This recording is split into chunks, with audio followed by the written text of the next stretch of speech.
vou parar de compartilhar, peraí. Vou ver como é que volta aqui.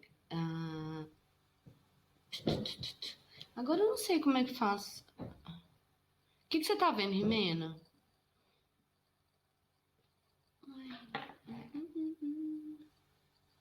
Microfone. Agora eu não tô escutando é nada.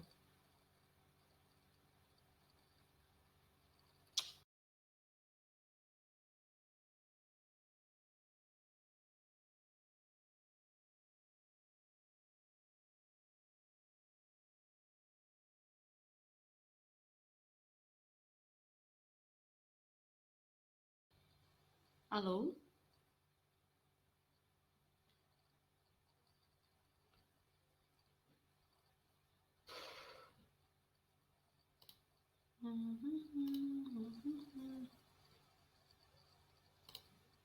Ai, meu Deus. Não sei o que aconteceu. Microfone.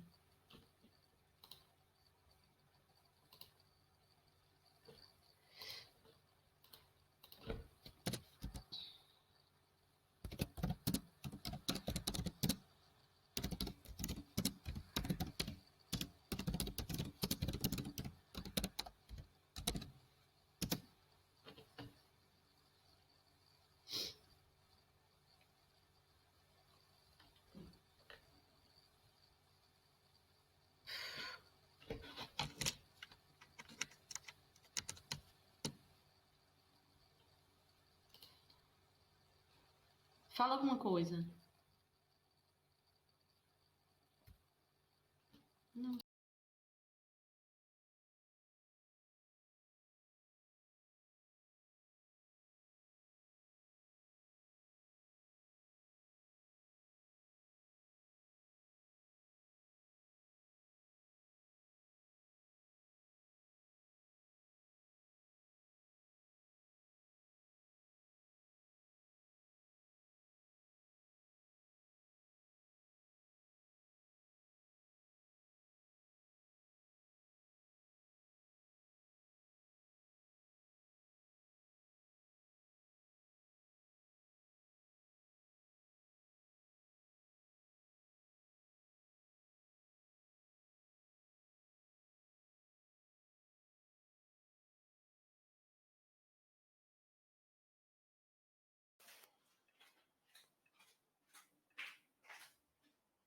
Oye, vos te activar de nuevo a cámara. Agora ele vai pedir. Oi. Oi. Oi. Aí estou escutando. Você me escuta? Beleza. Escuto também. Tá. Também tô te vendo. Não vou mexer mais nada aqui agora. Só coloca aí a tela. Compartilha a tela. Tá. Uhum. Já deixa compartilhada, é isso? Sim, já. Beleza. Melhor Deixa. deixar Tá. tudo pronto, é. Toda a pantalha. Beleza. Compartilha. Ai, meu Deus. Tem alguém morando aqui? Não tô nem sabendo. Oh, meu pai. Peraí. Peraí, ó. Quer compartilhar o botão do seu pantalha no dele? O que quer compartilhar? Esse. Compartilha. ¿Duermes ahí? Hola. Yo no sabía que era tu habitación. Sí. Madre mía, es que la chica ha dicho, no puedes quedar en ese salón, que el último que no hay problema. Está bien. ¿A qué hora tenés? Aquí empieza ahora y va a 1 hora más. Ah, está bien, no hay problema. ¿No? ¿Tú vas a dormir ahora? No, voy para allá. Voy ahí adelante. Vale, sí, vale. vale. No hay problema. Oh, madre mía. No, tranquila. Está hablando con una chica argentina. Hola. Esta chica es de Patagonia. Ah, de la Patagonia. Neuquén. Ah, qué lindo. Neuquén. ¿De dónde? Patagonia, Neuquén se llama. Neuquén. Sí, conozco. Esta chica. ¿De dónde? Sí, es de Buenos Aires, esta chica, aquí. Ah, hola. Hola.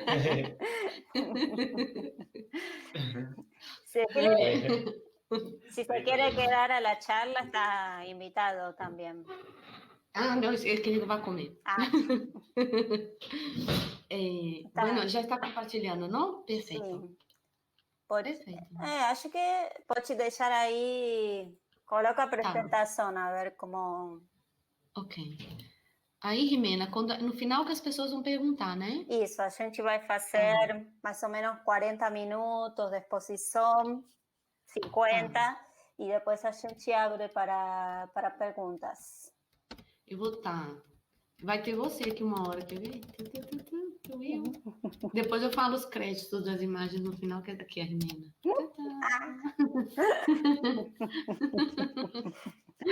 Vai ter um monte de foto sua aqui. Nem sei se pode uma. Deixa, agora já foi. Tá, vamos esperar a que dê... Faltam 10 minutos. Aí a gente pode esperar um pouco ainda. Sim, claro. Tem... Sim. Assim vai mais pessoas, não sei o quê. Estão chegando as pessoas. Perfeito. Eu vou desligar aqui, aí na hora a gente liga de novo, tá? Tá. Beleza. Oi, boa noite. Boa noite. Boa noite, Jerusa. Boa noite, Rimena. Boa noite, todo mundo. Tem que compartilhar de novo a tela, porque não sei por que não aconteceu. Beleza. Share screen. Seleciona, comparte. Isso. E aí, tá ok? Tá. Ok.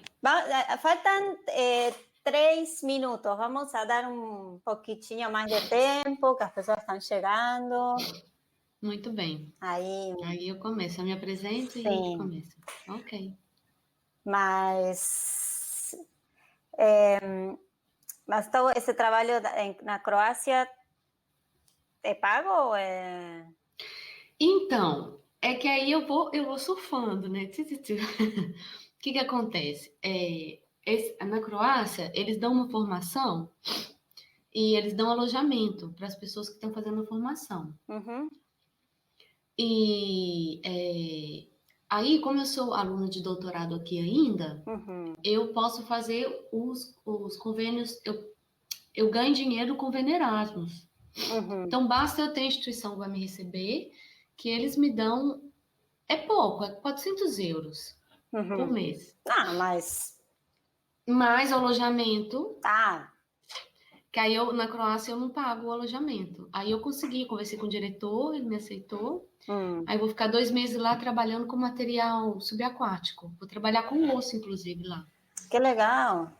Aí eu fico assim, pulando de jogar pro outro. Agora que eu tava morando na Suécia, tava estudando na Dinamarca. Aí eu tava trabalhando com tecido arqueológico. Mas aí o que acontece? Como eu tenho cidadania italiana, eu não precisei pagar o curso. Mas aí eu tive que bancar a minha estadia na Croácia. Na Dinamarca. Lá no norte, na Dinamarca. Aí dinheiro vai...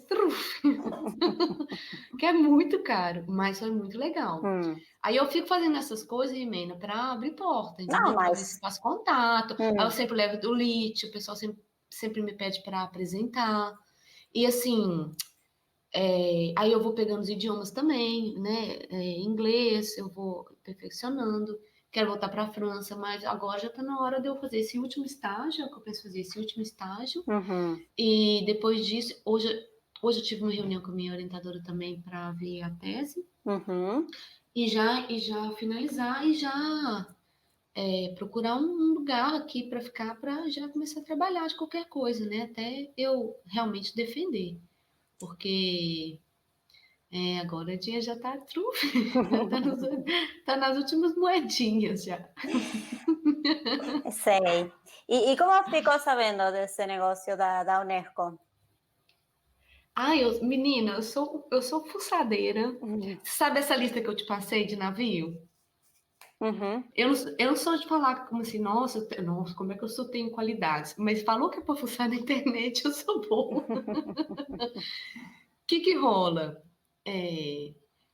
Eu tenho umas pastinhas de links que eu salvo, de tudo que eu vejo que pode ser um dia interessante para mim, eu organizo. Mesmo que eu não vou usar na hora, eu organizo. Então, um dia, eu digitando, procurando coisas de madeira subaquática, eu achei esse estudo da Unesco. Aí eu pus na pastinha. Aí eu já tava de saco cheio, quanto é que eu vou agora? Aí eu fiquei olhando, esse daqui eles dão alojamento de graça, deixa eu falar com o diretor. Aí eu mando um e-mail, se o diretor topar, é tudo assim, ninguém chegou para mim e falou, tem isso, você quer ir? Não, eu vou indo, entendeu? Se, igual, esse deu certo, mas muitos que eu mando, a pessoa fala, a gente não recebe tudo. Aí eu vou mais ou menos onde que tem. Mas é assim Pois mesmo, é. né? Então, tem que ser. Tem outra forma também de você ser indicado, entrar para o grupo de pesquisa. Mas eu sou muito. Pelos que eu estou fazendo aqui, eu sou muito solitária, porque a parte de Antártica é vocês, né, no laboratório que me dão suporte. A parte de conservação aqui é minha orientadora, mas as duas pessoas, os dois grupos não necessariamente estão interligados, estão interligados por mim. Então, meio que. E o projeto que eu aprovei da CAPES, por mais que teve o suporte de todos, é um projeto que eu coloquei. Então, assim, meio que eu sou meio sem laboratório aqui, sabe? Então, eu fico. Eu sou meio sem staff. Eu não tenho staff aqui, igual tem no NIT. E aqui eu sou sem staff, então eu vou. E um pós-doutorado depois, lá? Então, Tem muito... aqui não, tá, tem muita possibilidade. O dilema é esse, né? Eu tenho que formar rápido, porque aí eu tenho que ter o diploma daqui. Aí tem as possibilidades, sim, de buscar pós-doutorado. Mas aí tem a polêmica da CAPES, né? Porque aí eu tenho que resolver a distinção. Tem que voltar. Quando eu defender, eu tenho que voltar. Ou se eu não voltar, é a destruição da minha continuidade acadêmica aí, né? Porque eu fico como uma devedora, né? Sim. É bem complicado. Claro. Agora, tem um precedente que, se a gente consegue um laboratório, uma pesquisa que ela é positiva para o Brasil, eles, digamos assim, eles permitem que a pessoa permaneça. Mas aí tem que montar um projeto aí. Claro. É mais complicado. É complicado. São muitas coisas. São muitas coisas que envolvem. Sei. Bom, eu acho que já podemos começar. Isso. Vamos começar. Eu vou deixar você falando e depois a gente... Mas bom, boa noite a todos e todas. Muito obrigada, Jerusa, por ter aceito o convite da PEX para vir conversar com a gente hoje. E muito obrigada a todos os que estão aqui hoje escutando a Jerusa. Bom, a Jerusa, ela estudou na UFMG, Conservação e Restauração, na Escola de Belas Artes, e fez mestrado na Arqueologia, no Laboratório de Estudos Antárticas e Ciências Humanas, e agora está fazendo um doutorado na Universidade Politécnica de Valência, né? Sim. E também é membro da PEX. E ela trabalha com conservação e na arqueologia, mas ela vai explicar melhor. Mas, bom, obrigada, Jerusa, e deixa você falar.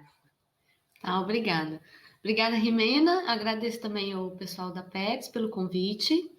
Agradeço aos que estão presentes.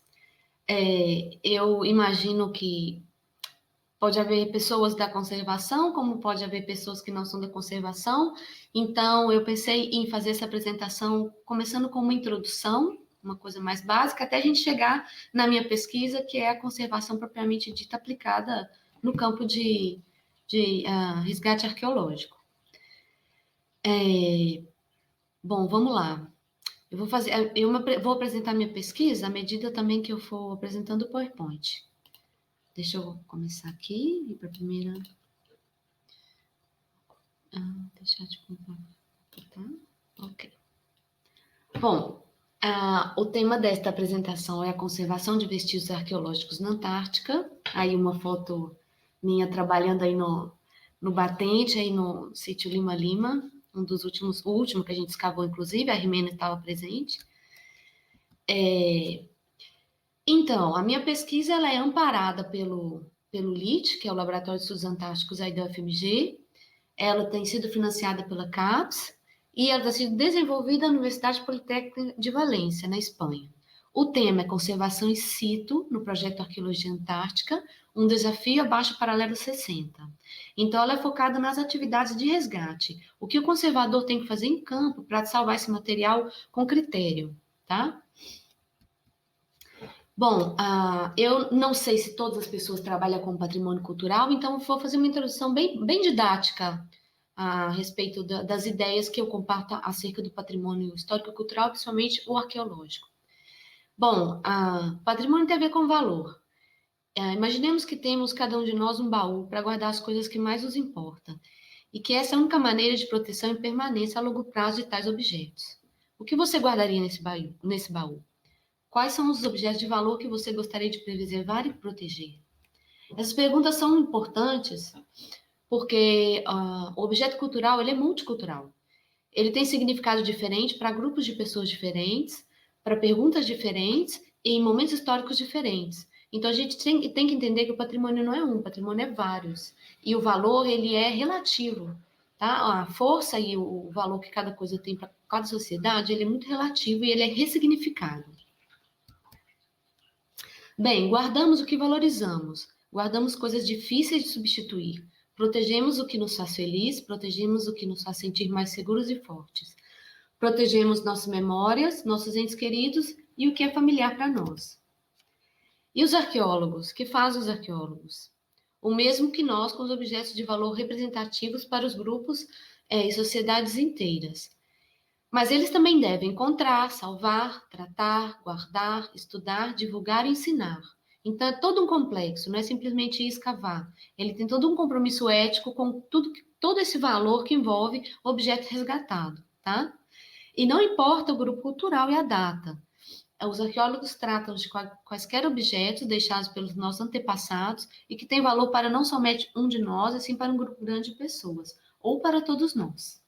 E onde vão os arqueólogos? Todos os lugares. Vão em terra, vão na América Latina, vão na América do Norte, vão na Europa e vão na Antártica. Vão no fundo do mar, vão além do paralelo 60 norte e vão além do paralelo 60 sul. Onde tem vestígio da passagem humana, a gente vai. E a gente escava na neve. Aí, novamente, a imagem repetida, mas enfim. Quem protege o patrimônio antártico? Bom, isso é uma questão muito interessante, porque a Antártica ela não pertence a um país. Um grupo de países ele determinou que a Antártica ela deve ser preservada e ela só deve haver uma intervenção quando for para pesquisa. Então, o Tratado Antártico é o tratado principal que rege a atividade na Antártica, com relação aos países membros, tá? Inclusive o Brasil. E existem recomendações internacionais, que não, no caso né, da Unesco sobre arqueologia, que não fala da Antártica, mas que a gente pode utilizar as premissas desses tratados para tratar também dos bens arqueológicos da Antártica. As normativas do Tratado Antártico são super importantes, elas reconhecem sítios históricos, então ela cria uma lista de monumentos históricos e áreas protegidas. Desde as áreas protegidas, tem as áreas protegidas porque são ambientalmente protegidas, porque são importantes para animais, ou também porque são sítios históricos, referentes à passagem humana na Antártica. O LIT tem muita importância, o nosso laboratório tem muita importância no que diz respeito à pesquisa de humanidades na Antártica, tá? Já há algumas décadas, a pesquisa ela não é tão antiga, mas já há algumas décadas ela vem sendo muito potencializada, e ela é a pesquisa que mais desenvolve a arqueologia, que mais escava, e que atualmente tem um acervo maior referente ao contexto que a gente estuda, que é dos foqueiros, que mais para frente eu vou explicar. E tem também um grupo que foi recém-criado há alguns anos, que pertence ao ICOMOS, que é o IPCH, e que ele é um comitê que o objetivo dele é pensar esse patrimônio que é tão recente, que é o patrimônio polar norte e sul. Ok? Muito importante. Aí, as atividades do Tratado Antártico começaram em 1959. Aqui falando um pouco, né, que existe esse comitê científico, toda pesquisa que é realizada, ela tem que ser aprovada, em qualquer país membro do Tratado Antártico tem que ser aprovada pelo SCAR, e a gente tem um suporte para ir do Programa Antártico Brasileiro. Então, a gente chega na Antártica pela Marinha do Brasil. Bom, esse é o site do LIT, do nosso projeto. Vocês podem acessar, que tem os links também, se vocês quiserem, depois eu passo no chat os links para acessar o nosso projeto, tem bastante informação sobre ele. O André Zaran, que é o professor docente do curso do Departamento de Antropologia do FMG, ele é o diretor do projeto. Existem vários pesquisadores ao redor do mundo que compartem, que são membros também e que são muito importantes, como, por exemplo, a Ximena e o Mike Pesson. E as pesquisas, elas são diversas, elas abrangem várias áreas dentro da arqueologia, antropologia, história. Então, por exemplo, tem pesquisa com geomorfologia de solo, aplicada à arqueologia, tem muita pesquisa sobre indumentária, pesquisa sobre calçados, pesquisa sobre alimentação, pesquisa sobre o tempo, pesquisa sobre a noção de sentido, tempo, de espaço, problemas de gênero. Todas essas são publicações de colegas nossos, membros do laboratório. Tem sobre cachimbo, sobre lazer, sobre os instrumentos para matar os animais, sobre o consumo, né, que eu já falei, alimentação. E tem tem outros trabalhos também de conservação publicados, e esse último trabalho, que é o da Amanda, que foi o trabalho de modelagem tridimensional aplicada à conservação de acervos arqueológicos, que foi defendido nesse mês. Sim, em alguns dias, não sei se foi nesse mês ou mês passado, foi defendido justamente no curso de Conservação e Restauro da UFMG. Bom, aí eu já falei um pouco que a gente trabalha. Então, as linhas principais, antropologia, a arqueologia histórica e a preservação do patrimônio. Então, aí tem, né, as linhas práticas culturais, gênero, corpo, lazer,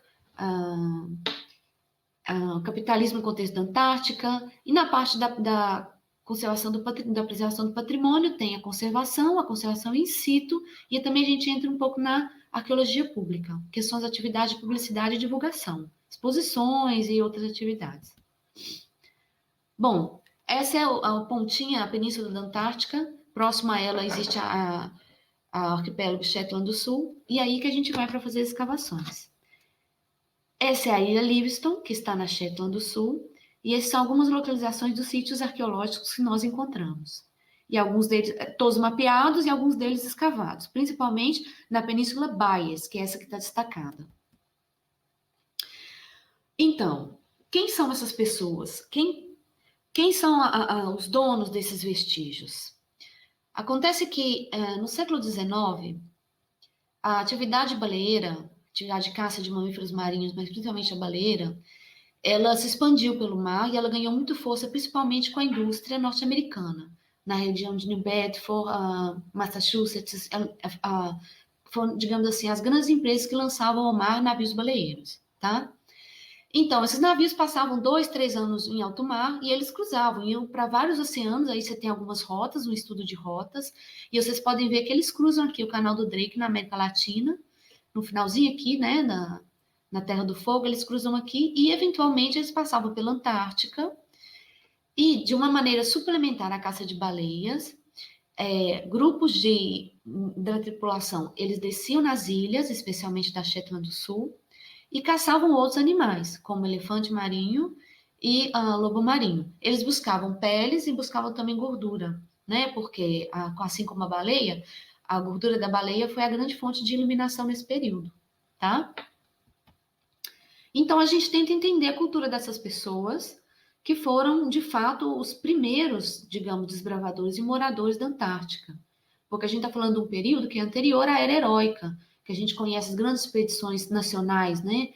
Shackleton, Scott. Então, a gente está falando de um pessoal que foi antes para lá. E que ele, infelizmente, ele tem sido negligenciado, as pessoas têm sido negligenciadas, porque como eram trabalhadores comuns, a gente não tem fonte escrita falando sobre quem eram, a nacionalidade, de onde vinham, como viviam. Então, a arqueologia é muito importante. O que a gente sabe é que eles vinham de todos os lugares do mundo, porque os navios eles iam circulando e eles iam agregando mais pessoas à tripulação, tá? Essa é uma foto já recente, né? Mas ela mostra um pouquinho do trabalho digamos assim, né, de processamento do óleo da baleia no próprio navio. Então, o material já era produzido no navio, estocado no navio. E aí vocês estão vendo os barris, que são os barris que eram enchidos com o óleo, né? A gordura que era processada virava o óleo, depois era vendido quando regressava ao porto. Essa é uma iconografia que mostra um dos acampamentos. Essa na Baias, não sei. Isso. Aí os elefantes marinhos. E esse é um dos sítios, Punta Elefante 2, que foi inclusive escavado pela gente em 2014.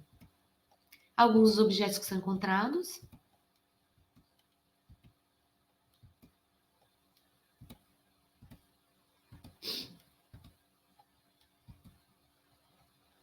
Bom, vou falar um pouquinho também da atividade de campo para vocês entenderem a parte da conservação que é envolvida na logística, a dificuldade da logística de campo. Então, nós, para chegarmos na Antártica, nós cruzamos o Drake, geralmente, ou com o avião da Força Aérea Brasileira, a gente utiliza também transporte de bote, ou então a gente cruza com os navios da Marinha do Brasil, ou a gente utiliza também, entre o navio e o acampamento, a montagem do acampamento por helicóptero ou por bote, tá? E esse é o tipo de paisagem que a gente vê. Então, toda essa movimentação ela é muito difícil. Imprevistos acontecem e realmente o trabalho de campo é bastante duro. Eu não acho que o trabalho de campo de arqueologia é fácil, mas esse é bastante duro. Nós temos que montar o acampamento, então geralmente a gente acampa um lugar que é distante dos sítios, então a gente tem que caminhar, trazer o material arqueológico, então o conservador tem que estar de olho nisso e acondicionar o material bem. Tem dia que é horrível, que não dá para trabalhar, é perigoso, e a gente perde muito dia. Nosso, digamos assim, a estrutura, né, cozinha, laboratório, ela tem que ser toda montada, e tem muita coisa que tem que ser improvisada. No caso aí, tivemos que dormir todos juntos aí um dia, porque a tempestade veio de surpresa. Como que é a vida dentro também das barracas, cada um tem a sua barraca individual.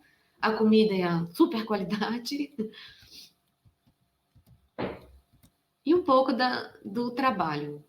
Então, a primeira coisa que a gente faz, a gente circula para tentar encontrar vestígios. Então, esse trabalho de tentar ir, e a gente encontra, e a gente começa o trabalho de documentação e escavação.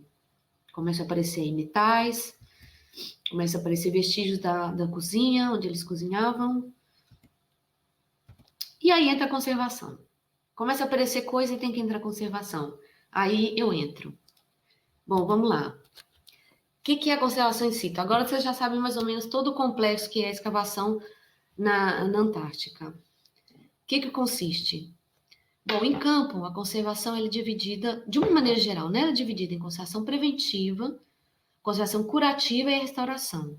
A preventiva, ela é passiva. Eu não atuo alterando o químico físico do objeto resgatado. A curativa, eu aplico essa medida, que é uma medida emergencial, para evitar dano, para evitar uma série de problemas irreversíveis. E a restauração já é uma restauração, digamos assim, uma recomposição estética, tá? Isso é bastante assim, específico, acontece no laboratório e, em alguns casos, para dar publicidade ao material. Bom, em campo, a atividade da conservação em sítio é dividida em preparação, documentação, levantamento especiais, consolidação e limpeza, acondicionamento de orgânicos molhados, acondicionamento de metais e chegada no laboratório. O que é preparação? Toda logística. Tudo que é conversado, onde vai, quanto material que leva, quanto a caixa leva, quanto material, onde que vai despachar o material químico, como é que vai, isso tudo o conservador tem que ir falando, porque é de responsabilidade do conservador ter o material para fazer conservação in situ. Então, isso tudo a gente tem que participar.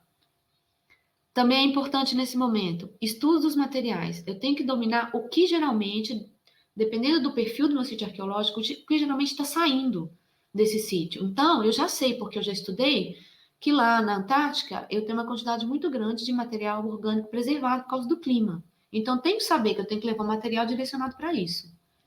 Chegando lá, eu tenho que preparar o meu laboratório de campo, tenho que preparar todo o material de condicionamento, eu preparo um pouco antes e um pouco depois, e a gente nunca sabe a quantidade exata que vai sair. Depois tem a documentação. A documentação envolve tanto o laser scanner, a estação total, que vai pegar os pontos específicos de cada vestígio, de cada layer que compõe o sítio arqueológico, para a gente ter, digamos assim, um desenho, né, além de croquis também que a gente faz à mão, mas para a gente ter uma reprodução do que era esse sítio, da organização desse material para fazer a leitura dele. Usamos também outros meios digitais como tablet, como aí um drone, aí é um pouco da reprodução que o pessoal vem desenvolvendo no LIT. Isso não é um trabalho meu, tá, gente? Isso é um trabalho da equipe que eu também estou apresentando. Para identificação, que é um processo muito importante, e a parte da conservação, eu atuo etiquetando o material que sai. Esse número que eu dou para cada material, ele é cruzado com o número da plotagem do georreferenciamento. Se eu não fizer isso, na hora que eu coleto, eu estou ali cuidando e escolhendo qual sacos ou quais caixas eu vou colocar, esse número tem que ser passado para o resto da equipe, porque senão a gente perde as informações originais de onde esse material estava, tá? Então, o conservador trabalha, desde esse momento, já está trabalhando um montão. Aqui é a ficha de conservação in situ. Essa ficha eu criei a partir da experiência que eu tive e para o projeto de doutorado também. O que ela consiste? É já identificar em campo todos os problemas de degradação para eu conseguir identificar qual tratamento eu tenho que dar. Então, à medida que eu vou lançando os problemas que eu estou identificando, um gráfico vai sendo programado e vai me falando, digamos assim, qual a fragilidade maior desse material arqueológico. Ok, levantamentos especiais. Esse termo consiste em retirar o material do solo de uma maneira sistematizada. O que acontece? O material frágil, quando eu retiro do solo, por mais que eu tenha cuidado, tá? Ele fragmenta, ele perde formação. Às vezes, principalmente quando o material orgânico ou quando é o sepultamento, existe um complexo de informações nesse depósito que eles têm que ser retirados juntos. Por exemplo, um pedaço de tecido com um pedaço de osso. Eu não posso separar. Então, eu tenho que criar uma forma onde eu pego esse pedaço de terra, faça um corte, levante esse material sem movê-lo, tá? E consiga encaixotar esse material. O que acontece? Eu geralmente uso... Aqui não tem... Ok. Eu geralmente uso espumas nas laterais. Eu faço corte, eu coloco espumas nas laterais e eu faço uma amarração numa caixa bem forte, porque esse material não pode mover. Ok? Existem várias outras técnicas. Cada caso vai ser aplicado num caso. Pode usar, por exemplo, papel tissu com um consolidante. A gente pode consolidar a terra e tirar o bloco inteiro quando a terra está muito porosa, está muito arenosa, no caso, igual essas que vocês estão vendo aí também. Ok? E no laboratório, a gente faz a microescavação. Então, a gente vai decapando tudo isso e vai entendendo com calma o que é esse bloco de informação que a gente retirou. Bom, consolidação. Tem um pouco a ver com a retirada em bloco, porque a consolidação in situ, ela significa dar resistência ao material para que ele não se fragmente. Tanto no momento da retirada, como também eu posso aplicar alguma consolidação durante o translado, durante o tratamento. Aí é uma gaze, esse é um pedaço de cerâmica, e é uma gaze porque a superfície estava toda soltando, e aí eu apliquei uma gaze, no caso, com paraloide, tá? Aí eu apliquei com uma consistência mais concentrada, e depois a gente retira a gaze e faz a limpeza superficial, porque o paraloide é mais reversível, faz a limpeza superficial e limpa essa parte que está com o consolidante, mas isso aí já é em laboratório. Essa é uma experiência que eu tentei, porque a gente tem problema de materiais muito pequenos e porosos, esse caso é um osso, que eu tentei consolidar para retirar. Só que tem um problema muito sério, porque o material molhado, primeiro que a gente não pode consolidar com qualquer coisa, tem que ser consolidado com uma emulsão em água. Segundo ponto é que não adianta eu consolidar e não esperar secar. E a realidade em si é que a gente não dá tempo de esperar secar. A Antártica é muito úmida, então, em alguns casos, a consolidação ela não funciona. Funciona para sítio seco, mas assim, diretamente, como no caso desses ossos, ela não tem funcionado. Em sítio não tem funcionado. Aí uma consolidação de metal, que deu certo também. Uma consolidação de uma estaca de madeira. Também uma consolidação, uma superfície de metal. Limpeza. A limpeza é bastante polêmica, porque quando se fala em material arqueológico, ele nunca termina de ser limpo, principalmente material orgânico, nunca termina de ser limpo. A terra, ela está muito dentro da fibra, ela está muito ocupando o espaço dentro dela. Então, em campo, a gente tem que fazer o mínimo de intervenção possível, até porque essa terra que está na superfície, ela pode ser de interesse de análise arqueológico. Então, a gente faz a limpeza com trinchas macias, bem básica. A gente pode usar o suob, pode usar também algum solvente, um álcool, uma acetona, bem superficialmente, mas não é interesse deixar limpo. Em campo, principalmente, não é interesse. Um dos problemas da limpeza, olha esse tecido, ele tá com tanta gordura, ele tá com tanto material agregado orgânico que a água não penetra. Então, é uma polêmica, porque mesmo que a gente utilize o banho com água, esse tecido é muito difícil de limpar. Outro problema que leva a gente a ter que optar por limpeza às vezes. A limpeza ela é muito drástica às vezes para o material, mas às vezes é muito importante. A acidez. Esse material sai todo ácido do sítio, porque o solo é ácido. O solo está em torno de 5, pH 5, pH 4, até pH 3 eu encontrei. Então, é necessário. A acidez ela está destruindo, ela colabora com a oxidação, a acidez colabora com a destruição das proteínas orgânicas, tá? Então, a água, ela é o maior amigo da limpeza. Em todos os casos, a água é o maior amigo da limpeza. Mas isso acontece em laboratório, tá, gente? A limpeza que a gente fala química é só no laboratório. Bom, acondicionamento. Envolve toda a atividade de colocar em bolsas, colocar em caixas, mensurar quantas caixas eu vou precisar. A gente tem 300 materiais, quais deles são rígidos, quais são pesados, quais são frágeis. Então, toda essa logística. Como que vai em que vai ser transportado? Vai ser transportado em barco? Vai ficar no refrigerador?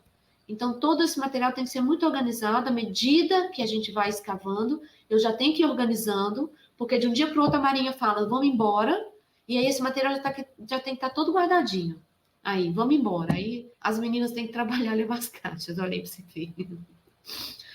Então, esse é o campo de 2019, eu acho, que saiu bastante material.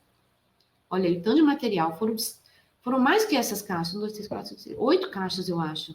Foi muita coisa, muita coisa. Essa espuma de poliestireno que eu uso, ela é muito útil, de todas que eu testei, porque ela é muito leve e com pouca quantidade da espuma, você consegue um volume muito grande. E ela é muito leve. Então, a espuma de poliestireno, ela é muito interessante para levar em campo. De todas, ela é melhor. Um pouco mais da logística, que eu tenho que fazer como se fosse um courrier, olhando como é que está indo para o navio, olhando como é que está sendo acondicionado. Ficar de olho em tudo, porque cada ano a Marinha inventa um tipo de translado diferente. Então, por exemplo, aqui no navio vocês podem ver a foto da esquerda, o material está aí no fundo e eu estou vigiando, eu estou discretamente vigiando porque teve uma manobra de carga e eu queria saber se eles iam tirar a minha carga daí, porque eu queria ficar vendo ela. Então, uma coisa que a gente faz também é colocar um data logger para a gente saber a variação, tá? Aí eu trabalhando em 1 grau, e aí a gente tem o resultado dessa variação quando está na Antártica, quando fica bastante estável, quando volta para o Brasil, quando começa a sair da Antártica, começa a variar a temperatura e umidade relativa. Quando começa a esquentar, aí vem um grande problema, material molhado, começa a dar fungos. Então, é muito importante manter refrigerado. Eu não opto por usar fungicida ou biocida, porque é uma alteração muito grande. O pessoal usa, tem alguns nomes que são bastante usados, mas Preventol e outros, mas eu não opto. Acondicionamento de orgânico molhado. Orgânico molhado tem que permanecer molhado. Ele não pode secar abruptamente. Então, eu crio bolsas, eu não deixo material secar, olha aí, tá secando, então eu crio bolsas, coloco água dentro dessas bolsas e fecho, vedo, tá? Aí eu já estava fazendo, esse é um calçado, eu já estava fazendo, digamos assim, a reconstituição dele, como ele já está molhado, eu já fiz como se fosse um molde para ele ir voltando aos poucos para o lugar. Essas bolsas eu fecho e chega no Brasil molhado. Metal ao contrário, tem que secar. Então, eu tenho que deixar ele mais seco possível, para isso eu dou banho de acetona. A acetona, ela substitui a água e depois a acetona evapora rápido. Aí eu ponho num saco e coloco. Posso optar por um absorvedor de oxigênio e a sílica gel. E aqui vocês estão vendo uma tarjeta que ela me indica como que está a umidade. Também ponho as bolsas fechadas, tá? E aí, chega no Brasil, a gente tem que encaminhar. Uma parte do material frágil é geladeira. A gente abre, vê como é que tá cada coisa. Aí é o machado que a gente recuperou, ele chegou bem. As bolsas também, as caixas que a gente fez com essa espuma de poliestireno para proteger de choque, também a gente tira. E aí vem os problemas básicos, os materiais que a gente tem que tratar urgentemente. Primeiro, metal. Vocês estão vendo aí uma degradação do metal, que ela é conhecida como choro do metal. Isso é porque existe cloruro, existe cloro, um material com cloro, que está dentro desse material, desse metal, é um ferro. E quando ele é retirado do solo, ele começa um processo acelerado de degradação. Então, a gente precisa tratar. A limpeza mecânica é uma forma de tratar. A gente pode colocar em banho de hidróxido de sódio, que neutraliza a acidez e esses cloruros, e limpa também. E um dos tratamentos que a gente usa, além da eletrólise, que é a reversão, né, da oxidação, que é um processo de uso de eletrólitos e tudo, a gente pode usar também o ácido tânico. Aí esse é um colega nosso, o Elvat, que passou o ácido tânico e fez alguns tratamentos com ácido tânico.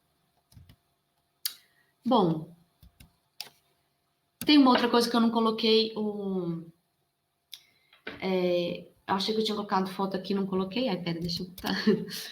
É que o material orgânico molhado, quando ele chega no laboratório, a gente tem que, primeiro, deixar ele secar lentamente para ele não deformar.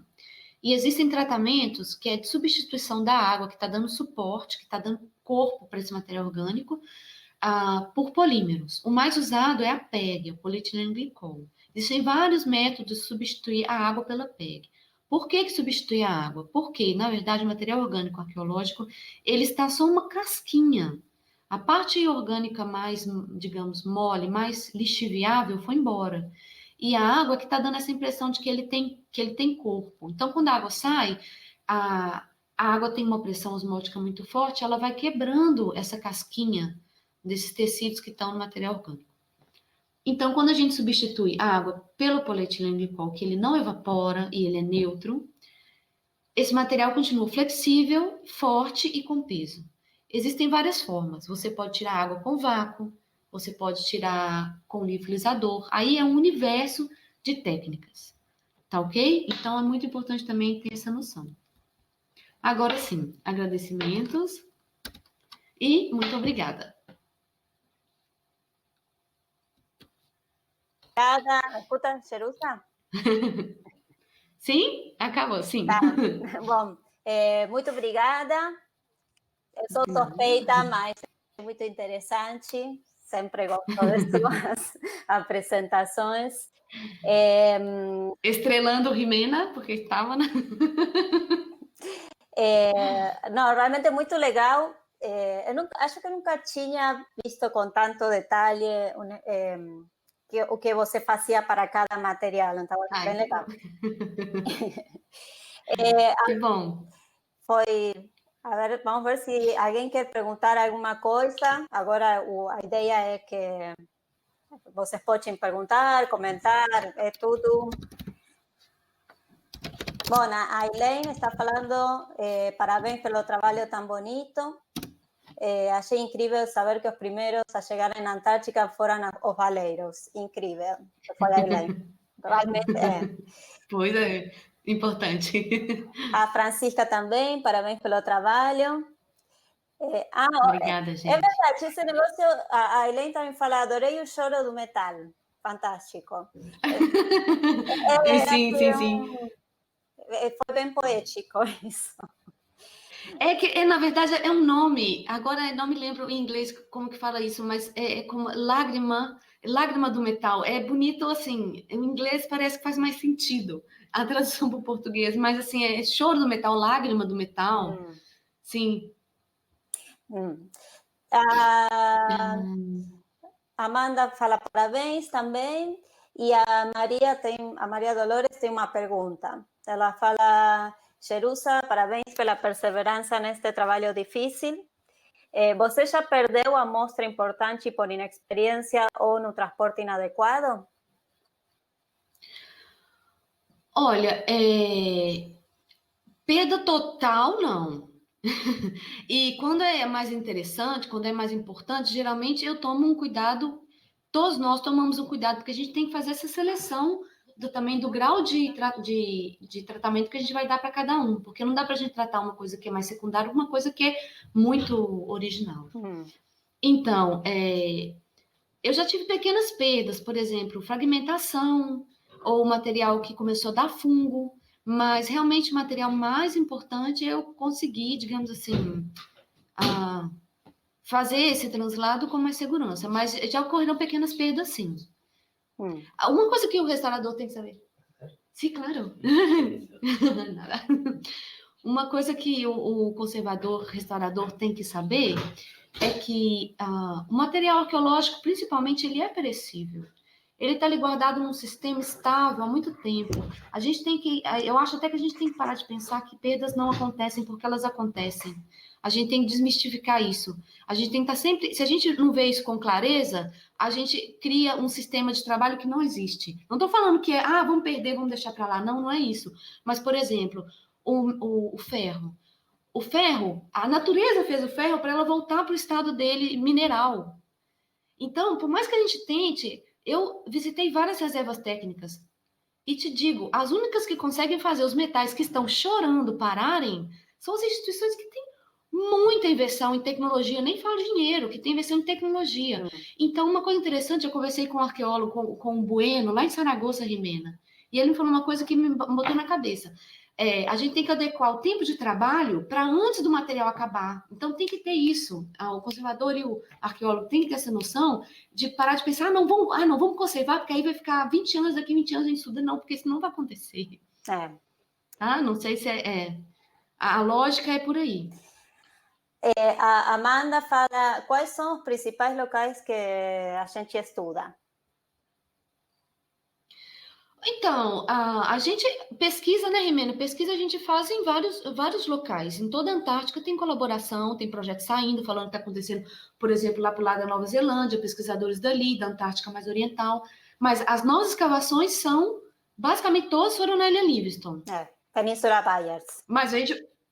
Na Península Byers, exatamente. Mas a gente estuda a Antártica, como um todo. E também tem os trabalhos que não são de escavação arqueológica. Tem trabalho de antropologia, tem o trabalho de história, de fonte histórica. Sim. A Silvia Dota fala: Jerusa, não sei se você já falou sobre sua formação, mas poderia repetir? Ok. Eu tenho graduação em História na FMG, depois eu fiz Conservação e Restauro também na FMG, depois eu fiz o mestrado na Antropologia, com linha de formação em Arqueologia Histórica, já trabalhando no projeto da Antártica, tá? Finalizando o mestrado, eu já vim aqui para a Universidade Politécnica de Valência fazer o doutorado em Conservação e Restauro de Material Arqueológico. É isso. A Elaine pergunta se existem outros sítios além de Livingstone. Por que Livingstone? Existem outros vestígios? Outros sítios logreiros. Né, Rimena? Existem vários. Existem vários em outros lugares. Até como eu estava falando, na parte oriental houve também a caça.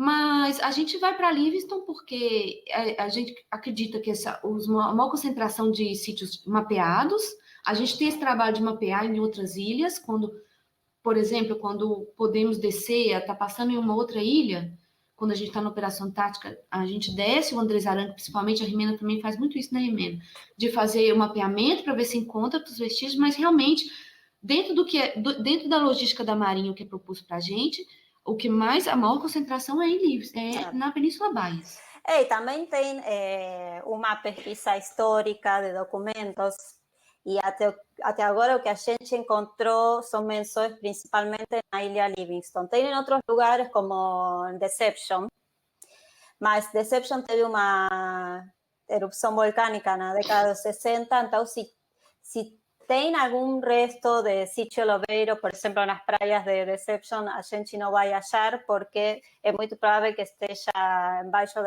das cinzas, né? Sim, sim, é mais complicado.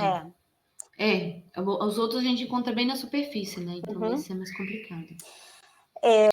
A Elaine também pergunta, você falou que elaborou a ficha de conservação in situ. Ela é exclusiva para a Antártica ou pode ser usada em outros campos? Boa pergunta. Não, ela pode ser usada em outro campo porque, na verdade, ela é baseada nos materiais, né? Na composição dos materiais, na degradação dos materiais. Então, pode ser perfeitamente utilizada também para fazer esse levantamento das atividades que devem ser feitas em outros lugares. Nada impede. Aí a Dayan faz uma pergunta relacionada. É você que preenche essa ficha in situ ou é preenchida por outros profissionais ou arqueólogos da equipe? Não, eu que preencho, porque ela é focada na conservação.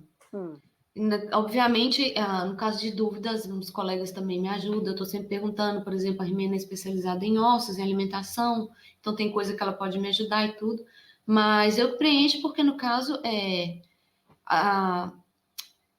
eu estou encabeçando, né, a conservação in situ. Então, ela fica comigo. Eu tenho, às vezes, também tem pessoas que são direcionadas para me ajudar na conservação, mas geralmente eu que preencho.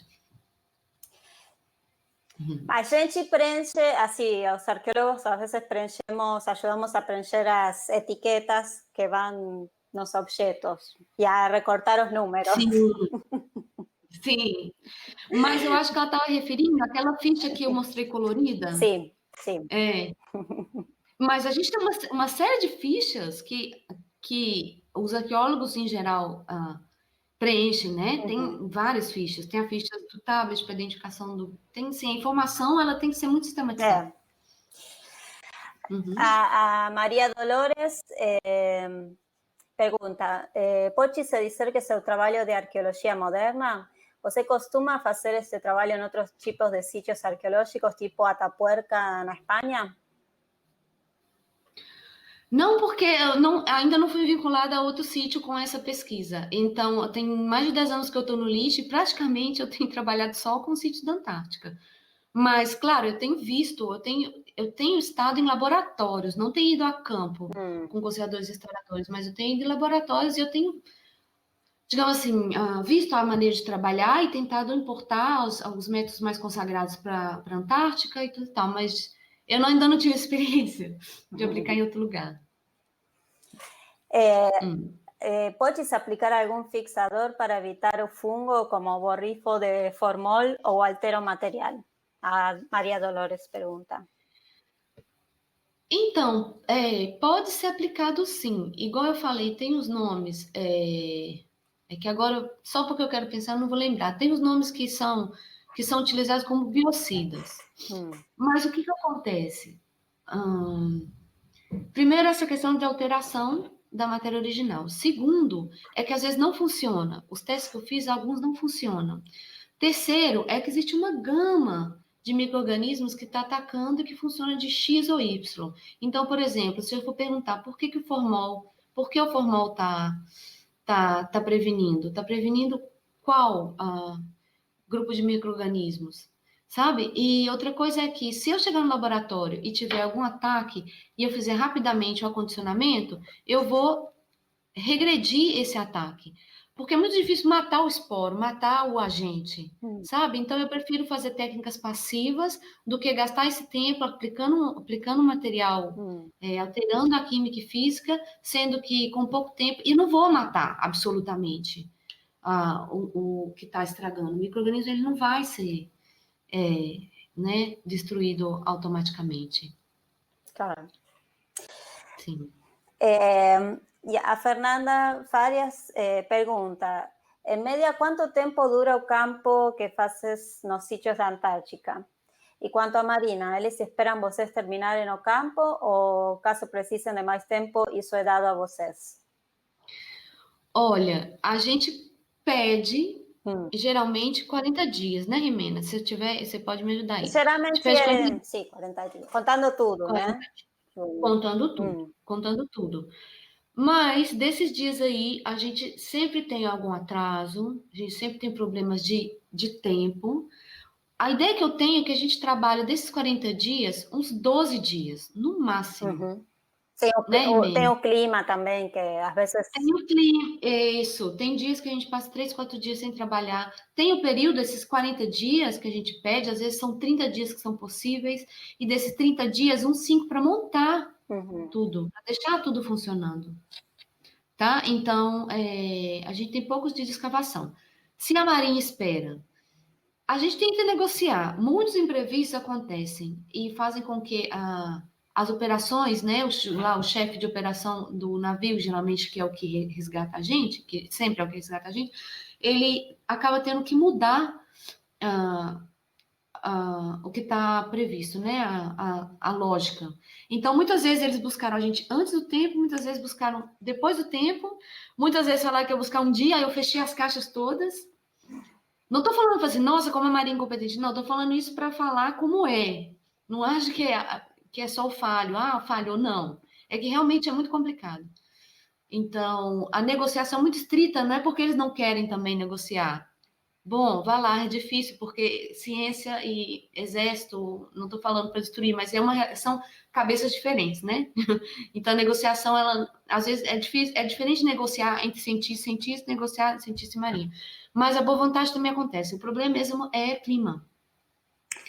O clima, Clima. por mais boa vontade que eles tiverem, É o complicado. Nunca clima por experiência, nunca é do jeito que a gente espera. Às vezes, tipo, essa última, eles falaram que ia ter uma janela de clima para retirar a gente e depois uma semana de tempo ruim. E se não tiravam a gente nesse dia, a gente ia ter que ficar uma semana a mais, porque não ia ter clima para a gente sair. Então, sempre depende do clima mesmo. Mais. Uhum. Aí o Silvio falou, lidar com militar é difícil. Eu não quero falar no sentido negativo, eu não falo nesse sentido. Assim, é que eu não concordo que é exatamente isso. Eu concordo que são diferentes, são cabeças diferentes. Então, e eles têm a proposta deles, a gente tem outra maneira de pensar a nossa proposta. Então, eu sempre acredito na possibilidade de diálogo e negociação. Mas é que às vezes não depende nem da boa vontade de ambas as partes. É isso que eu quero dizer. A Maria Dolores faz uma pergunta sobre fungos. Ela assistiu à palestra de fungos que teve uns meses atrás e nela falaram que tem alguns que são altamente patogênicos. Então, ela quer saber se você toma precaução com a possibilidade de contaminação por esses fungos da Antártica, pelo fato de seu trabalho terminar sendo um meio de dispersão de esporos. Olha, então, tem os EPIs que a gente tem que usar, né? Mas eu vou falar bem a verdade. Em campo, você leva tanta roupa, é tanta coisa que você tem que pensar, que assim, ó, a manipulação, eu não consigo fazer uma manipulação totalmente ascética. Isso eu não consigo fazer, tá? Então, assim, se a dispersão do fungo, ele tá acontecendo, porque eu não consigo fazer eu não consigo parar, ai, vamos pôr máscara. Não tem, não tem esse momento, ai, espera, não tem esse momento. É bem complicado. Mas no laboratório tem... Sim, no laboratório, sim, no laboratório com certeza. Mas eu falo isso porque, assim, o trabalho de campo, a realidade do trabalho de campo é isso, a gente assusta às vezes. A gente assusta. É bem complicado. Mas afortunadamente nunca ninguém ficou com nenhum tipo. Só aquela colega nossa, né, que assim, a orelha caiu que quando começou a nascer um cogumelo. Bom. E eu tenho uma pergunta. Sim, senhorita. Quando você começou a trabalhar e mesmo também no doutorado, você encontrou muitas pesquisas parecidas que trabalham com conservação em climas frios, sei lá, talvez na Groenlândia ou no Polo Norte? Não. Não, existem trabalhos gerais, assim, protocolos de conservação que falam alguma coisa, como é que você trata o material orgânico congelado, mais ou menos, mas bem generalizado. E tem os grupos de pesquisa que fazem muito aqui no norte, no Polo Norte, tem vários grupos de pesquisa que fazem resgate, por exemplo, em permafrost, mas aí é mais material arqueológico pré-histórico. E tem também os grupos que vão em sítios de regiões frias e subpolares, que trabalham, por exemplo, com a cultura viking, inuit. Então, tem uma arqueologia muito forte acontecendo no Polo Norte. Mas eu não vi nenhuma pesquisa focada na conservação. Agora, no Polo Sul também tem uma pesquisa muito interessante, que é o pessoal da Inglaterra, de Cambridge. Susan Bell? Não. A Susan, que eles fazem a conservação, mas aí é outro contexto histórico lá das cabanas, do período heróico que eles têm lá. Scott e outros sítios também históricos que eles têm. Aí eles fazem uma conservação, aí tem um trabalho bem interessante. Mas é outro material, né? Eles fazem, digamos assim, eles fazem uma limpeza nos vestígios e deixam tudo como tá. Aí é legal, aí tem uns protocolos bem legais que eles fazem, mas é outro contexto, não é nada enterrado, não tem nada enterrado. E eles deixam as coisas na Antártica, eles não levam? Não, a ver. Porque tem né? Não tem a cabanha de Shackleton que está com todas as coisas. Sim, tem até em 3D, você pode entrar, através do projeto você pode entrar. Trust Heritage, British Trust Heritage, agora eu não sei, tem um site, porque eles têm um convênio também com o pessoal da Nova Zelândia, uma coisa assim conjunta. É interessante porque o que eles querem fazer é deixar as coisas exatamente como estavam. Então, por exemplo, tem um saco de cebola lá, que eles deixam o saco de cebola. Aí tem, por exemplo, como que eles deixaram a bota, a ideia é deixar a bota do jeito que ficou a bota. Mas eu acho que eles tratam muito lá, eles montam o laboratório e tratam lá, mas eu acho que eles levam também alguma coisa para as coleções. Mas a ideia é deixar intocado como assim os últimos momentos das cabanas. Então é bem legal. Esse projeto é um projeto bem forte que acontece também na Antártica, de conservação. É bem legal. E eles não estavam mexendo com essa estação baleira que está em Deception?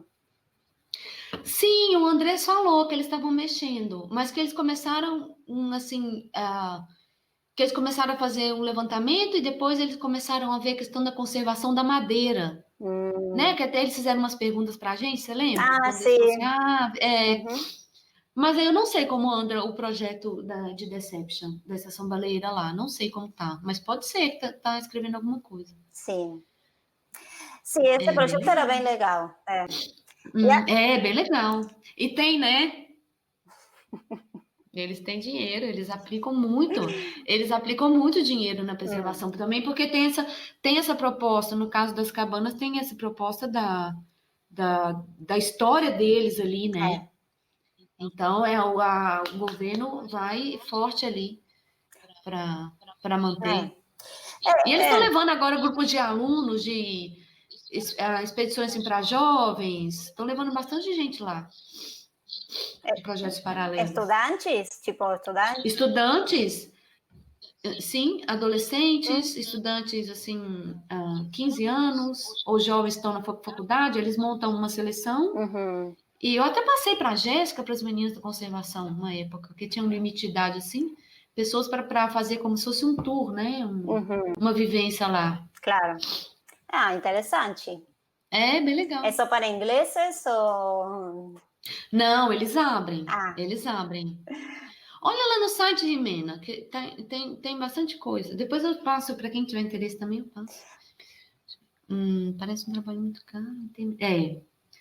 Todo trabalho de conservação demanda investimento, né, em produto, Ela perguntou, existem pesquisas para substituições por materiais de baixo custo?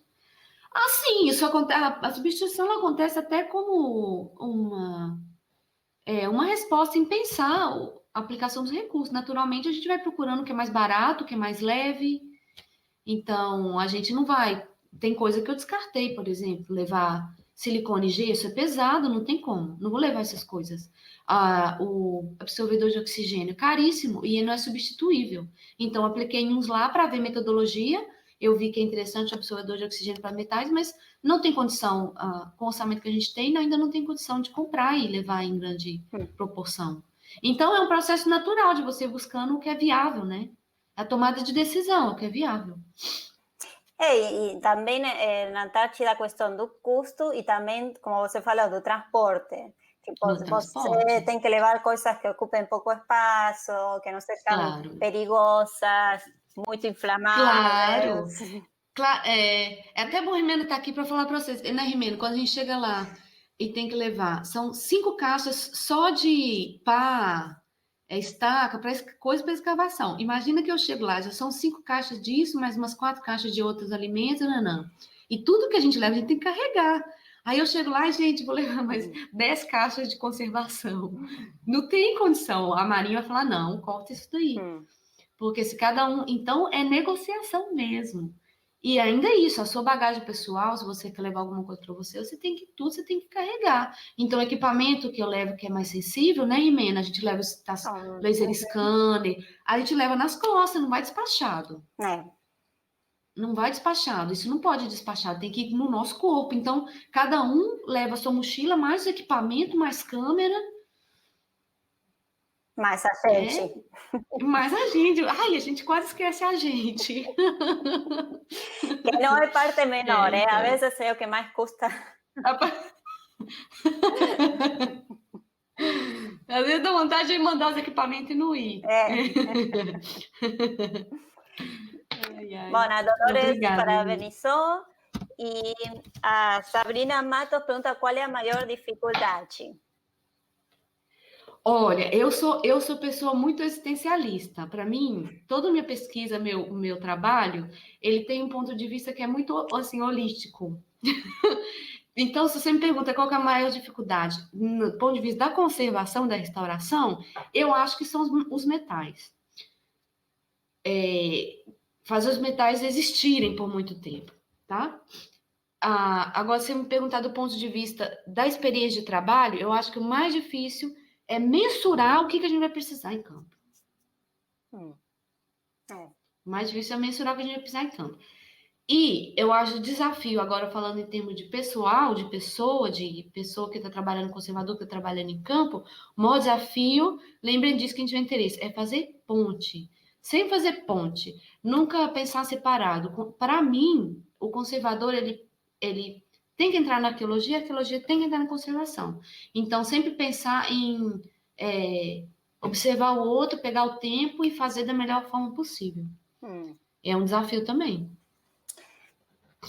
A gente sempre tenta gerar esse link, né, entre arqueologia e conservação.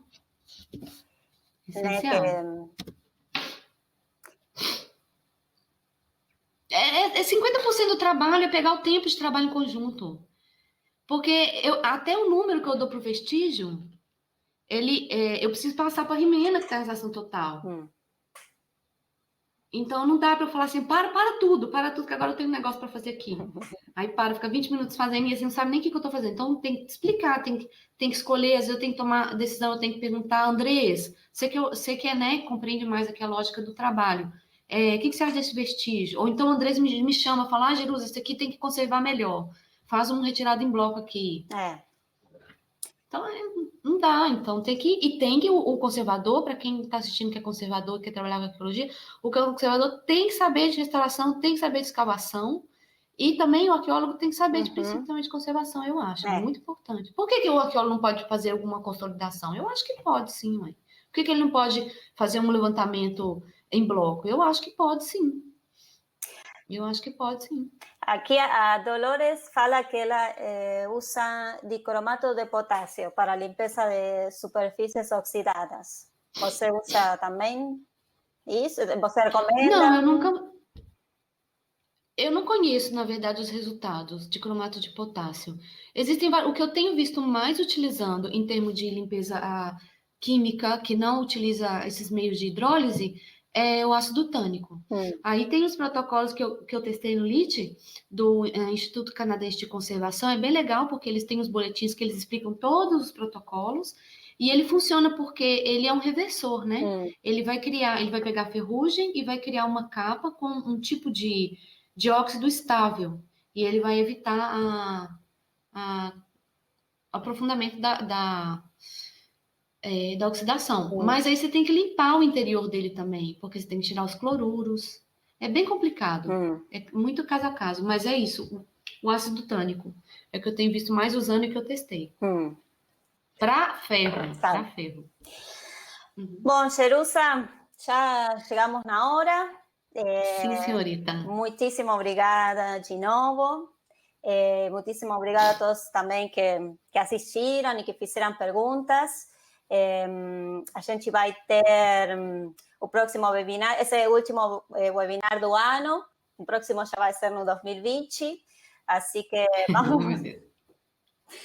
vamos a estar depois difundindo quais vão ser e as pessoas que vão apresentar, assim que esperamos que continuem assistindo, porque até agora todos têm sido muito, muito legais. Então, agradecemos e obrigada a todos e, bom, boa noite. Gente, obrigada também a presença de todo mundo. Foi um prazer estar aqui. As perguntas foram muito interessantes. Se caso alguém quiser me perguntar mais coisas também, o meu contato pode ir na própria Apex, que tem meu contato lá, mas eu vou deixar o meu e-mail para vocês, jerusaradiche@hotmail.com. Qualquer dúvida, qualquer interesse maior, eu estou toda disponível. Tá? Obrigada ao Rodrigo que escreveu aqui, obrigada ao Rodrigo, Maria Dolores, Camila, todo mundo que está, e foi muito legal participar. Tchau. Beijo. Tchau, tchau.